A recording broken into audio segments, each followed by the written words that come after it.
मुंबई महानगरपालिकेच्या निवडणुका या स्वबळावर लढणार असल्याचा नारा हर्षवर्धन सकपाळ गटानं दिलेला आहे, तर कुठल्याच ठाकरेंच्या नेतृत्वामध्ये निवडणूक लढणार नाही असं भाई जगताप यांनी म्हटलेलं आहे.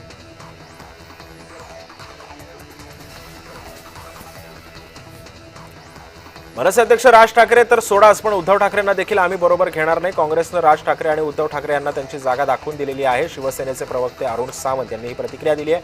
शेवटी मुंबई महानगरपालिकेवर महायुतीचाच झेंडा फडकेल असा सुद्धा विश्वास सावंतांनी व्यक्त केला आहे.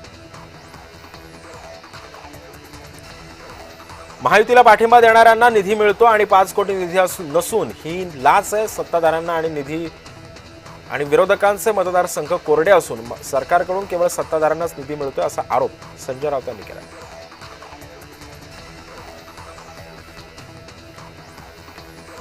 पंतप्रधान नरेंद्र मोदी अमित शहा आणि नोव्हेंबरमध्ये मुंबईमध्ये येणार असल्याची माहिती मिळते. नोव्हेंबरच्या शेवटच्या आठवड्यामध्ये मुंबई दौरा होण्याची शक्यता आहे. आगामी महानगरपालिकांच्या निवडणुकांसंदर्भात या दौऱ्याला आता विशेष महत्त्व प्राप्त झालं आहे. महायुतीचं सरकार बेईमानी आहे, निवडून आलेल्यांचा आरोप आहे. नाना पटोले यांनी आता हा आरोप केलेला आहे. आम्ही निवडणूक आयोगाला प्रश्न विचारले तर महायुतीचे नेते उत्तर देतात, ते आयोगाचं वकीलपत्र का घेतायत असा सवाल आता पटोले यांनी उपस्थित केला आहे. राज्यामध्ये मोठ्या प्रमाणामध्ये अतिवृष्टी झाली आहे, त्यामुळे शेतकऱ्यांचं मोठ्या प्रमाणामध्ये नुकसान सुद्धा झालंय.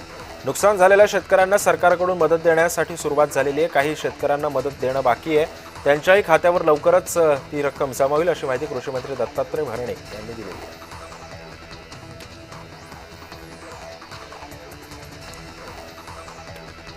सरपंच संतोष देशमुख यांच्या कुटुंबियांनी बारामतीमध्ये जाऊन शरद पवारांची भेट घेतली. खासदार सुप्रिया सुळे यांनी सोशल मीडियावर फोटो शेअर करत ही माहिती दिली आहे. संतोष देशमुख यांची कन्या वैभवी देशमुख हिला मेडिकलला प्रवेश मिळाल्याबद्दल पवार कुटुंबियांनी तिचं अभिनंदन सुद्धा केलं.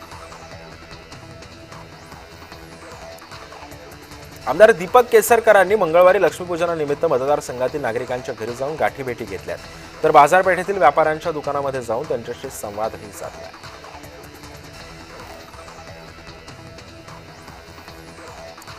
निवडणूक आयोगाविरोधात मुंबईमध्ये 1 नोव्हेंबरला मविया आणि मनसेचा मोर्चा निघणार आहे. यावर आता भाजपनं टीका केली आहे. मतदार खोटे असतील तर मग त्याची तक्रार यावेळी बूथ प्रमुखांनी द्यायला हवी होती. असं असेल तर तुमचे कार्यकर्ते खोटे आहेत याची कबुली द्या, अशी टीका केशव उपाध्यायांनी केली आहे.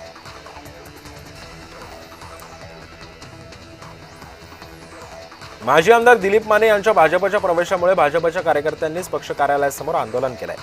यावर आता काँग्रेसचे प्रवक्ते काका कुलकर्णी यांनी ही प्रतिक्रिया दिली आहे. भाजपमध्ये अति हव्यासपण आणि वाढत्या इन्कमिंगमुळे निष्ठावान कार्यकर्त्यांवर अन्याय होतोय, त्यामुळे आता त्यांनी आत्मचिंतन करावं असं काका कुलकर्णी म्हणतात.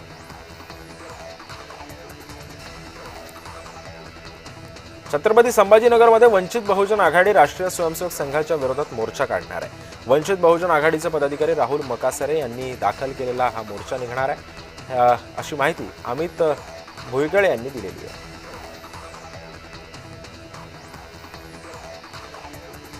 माजी आमदार राजू पारवे यांनी गोपाळ समाजासोबत दिवाळी साजरी केली आहे. नागपूरच्या भिवापूर तालुक्यातील पेंढारी गावामध्ये कपडे, मिठाई आणि फटाक्यांचं वाटप सुद्धा यावेळी करण्यात आलं.